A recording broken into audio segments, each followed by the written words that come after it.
Today we're going to tell you how to install a Curb Alert Mini in a Corvette C6. This is one of the custom packages that Southern Car Parts has put together that's specific for the Corvette C6. Of course you can order a Curb Alert, the generic Curb Alert that'll install in any car, but this is a Curb Alert that has been modified so that it makes installation in a Corvette C6 very easy. If you follow the directions in this video, you can install the Curb Alert Mini without any additional crimping or wire splicing or anything like that.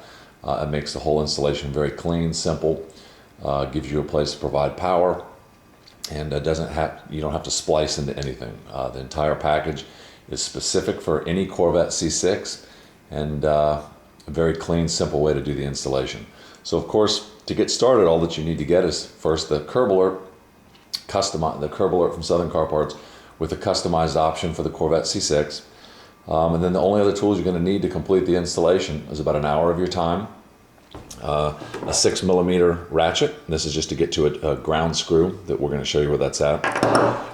Needle nose pliers. You're going to use these one time, and they'll be used to pull a fuse, or you can use the fuse puller that's in the car, that's in your fuse panel box under the passenger compartment. A flathead screwdriver. You're going to use this one time. And that's to pop off an interior body panel. It has 2 clips in it. You just need to get underneath it and pop it out. And then either a wire fish or a coat hanger that's been straightened out. Either one will do. And that is all you're going to need to start this project. First step is get the sensor through the grill, get the USB connector from the back side of the sensor through your grill, and you need to get it up into your engine compartment or through your engine compartment and into the passenger compartment to the control module. So what I've done is I've taped the end of the sensor plug to a fish. You could of course use a coat hanger or something to that effect, a straightened out coat hanger. I chose to use about a 3-foot long plastic fish, and I'm going to take it and push it up through the front of the grill right about here. And I'm going to go at an angle and then go through the firewall. There'll be an opening in the firewall right about down there. You'll see it punch through. You can see light coming through, and I'll take the sensor and just push it right through that naturally occurring separation between the firewall and the intake shroud and the grill. So you'll see it come through in just a second. And there it is. You see we've pushed it through right here. So I'm going to untape it, and now the sensor is through the firewall, or through the grill intake shroud, and through the grill. As you can see, we've got the sensor wire now through the intake shroud. Our sensor's laying here on the ground, which we're going to put it right here. The sensor's going to eventually go right up under here, tucked up nice and neat and hidden. And the wire's pulled through. So now we're going to go ahead and start routing it to the control module. Now for the next step, we're going to be deciding where to run the sensor cable. And with the Corvette, it's actually quite easy. The easiest thing to do is come around your passenger side quarter panel, and you bring the wire up and through. And we're going to go through and tie this all up nice and neat later, but you bring it up and come around the body molding right here, this soft rubber molding. And this is the same on the Z06, ZR1, or the regular C6 Coupe. As a matter of fact, the C5 is the same way too. And instead of punching it through the firewall, we're just going to use the contours of the body and tuck the cable right down in here like this. Push it down underneath, and then we bring it in through the door. See how it pulls down through there? Nice and neat and easy. Now, of course, you can go through the firewall if you want, but there's no reason to. This just makes it nice and easy and for a quick, clean install. So I'm going to need both hands. So I'm going to set the camera down, but you can see what I mean. See how it's pulling through right through the side here. You can see that, how it's coming right through. I'll pull all the slack. I'll tuck it in nice and neat, and then I'm going to run it down. I'm going to bring it in underneath this weather stripping here, down around the body, and then into the passenger compartment, where we'll be drawing power from right down under the passenger side fuse panel, which I'll show you that shortly. So let me go ahead and get this tucked in, and then we'll move on to the next step. So as you can see, we got the sensor wire pulled through. Can't even tell it's there. Comes right in, and now it's right by the passenger compartment, which we'll tuck that in shortly.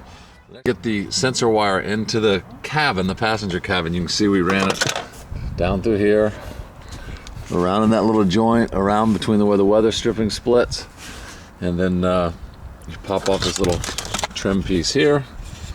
Looks like that. Goes right there. Pop it right out of there, and then this piece is going to go over, and it'll hide your wire like that.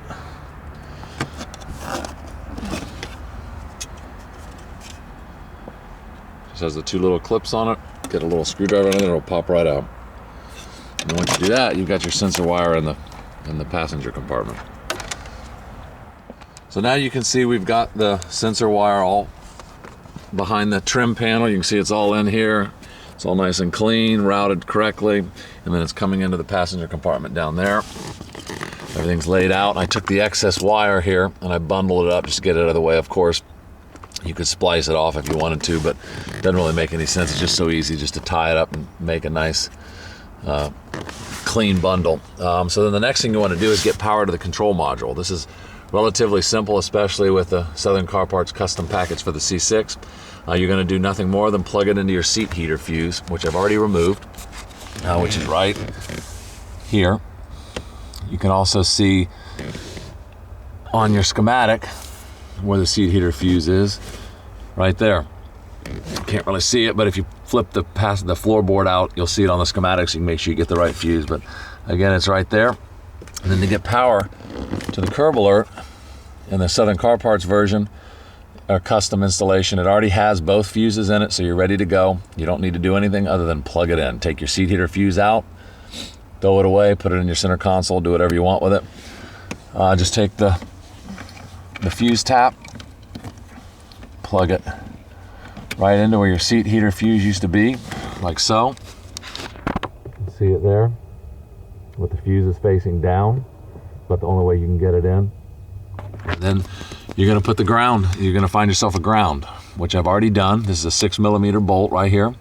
You're going to unscrew this, and again, the curb alert comes from Southern Car Parts already with the right size connector to connect up to that ground screw. Unscrew this screw, put it in, bam, so now you've got your ground. So your ground's in, you've got your power, the control module is now powered, and then you're going to run your sensor cable, which we did in one of the earlier steps. It comes into the passenger compartment. You're going to just simply plug it into the side of the curb alert, and now your sensor's talking to the curb alert control unit. You've got power to it. Everything is ready to go. Okay, so mounting of the buzzer. I put the buzzer right up there, right here in the footwell. You can put it wherever you want, but I mounted it right here, and then I plugged it into the side of the control module. Again, it's all bundled up. And you take everything, neatly package it right down here.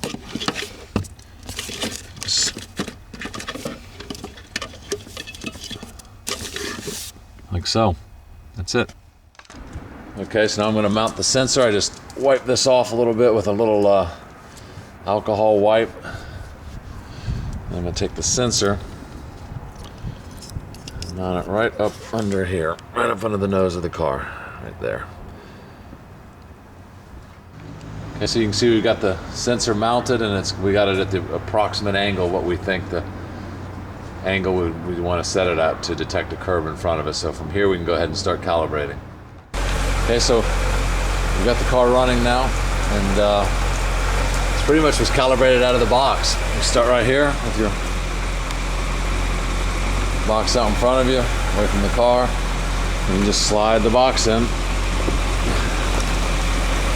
You probably won't be able to hear it on the speaker, but it's going off right about there, which is perfect for me to protect that front spoiler. And that's about the right distance, so it gives me a little time to stop. So I didn't even have to do any calibrating. I just took it out of the box, installed it, and by default, we're ready to go. Okay, so here's the final review from start to finish. You can see where the sensor is right there, barely noticeable, especially when you're standing up. So from here, you can't even really notice it unless you're really looking for it. Then you come around, you can see we ran the wire through the grill. I showed you how to do that. And it comes out right there behind the intake shroud. Comes up through here, around. It's all zip tied right here. And put a little, one of the included cable ties right here on the firewall to tuck it away from the hinge. And it goes around here. So you're coming around your hood hinge. Tucked down underneath the body molding, underneath this rubber piece. I showed you how to do that. And you can see a little transition of the wire here as it comes across, down behind through this weather stripping, down behind this panel. It pops right off. And then up into your fuse box, which I showed you plenty of that. And then there's your buzzer right there. That's it. It's all done, calibrated, and working. And hopefully this will save me from damaging the front spoiler. That piece.